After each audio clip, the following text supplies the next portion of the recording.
मसाली भातासोबत खाण्यासाठी कैरीचं आपण हे आपलं तात्पुरतं लोणचं करू। तर कैरी कट करून घेते मी। झटकेपट होणार आहे हे लोणचं। तर ही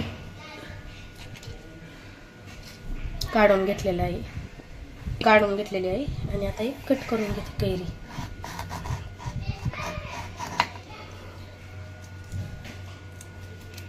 अशा फोडी करून घेतलेल्या आहेत पतल्या।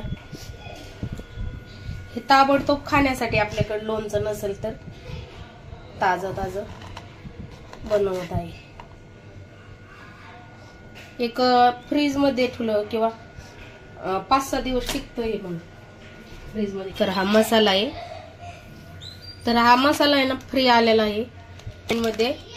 तर खूप छान लागतं याचं लोणचं। तर आम्ही सोनलबाईन खाकरामधून असं काही घेतलं खायच्या वस्तू तर त्याच्यासोबत ते असं लोणचं चटणीचे वेगवेगळे पाकिट असे फ्री देते। तर त्याचा यूज झाला पाहिजे म्हणून कैरी आणलेली आहे। आणि आता हे कैरीमध्ये टाकायचं, थोडंसं मीठ टाकावं लागतंय पण आपल्या कसं खायला त्यानुसार मीठ टाकायचं। आणि हा मसाला टाकायचा, बाकी काही टाकायचं नाही। आणि गरम करून तेल थंड करायचं आणि तेल टाकायचं वर थोडंसं। मध्ये मीठ टाकते, मीठ टाकून घेते। आणि हा मसाला नसेल तर आपलं सोपं साधं हळद आणि मीठ टाकायचं, ते पण छान।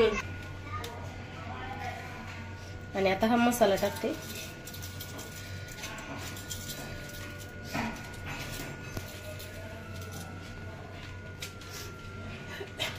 कैरी पाहून कोणाकोणाच्या तोंडाला पाणी सुटलेलं आहे।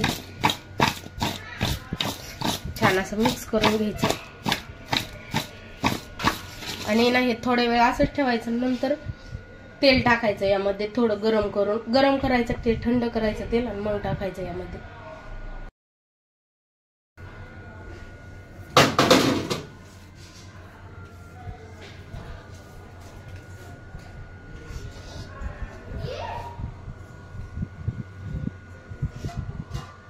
मला एक कळा ना, मी जाऊ फ्रीज उघडे ना आहे ना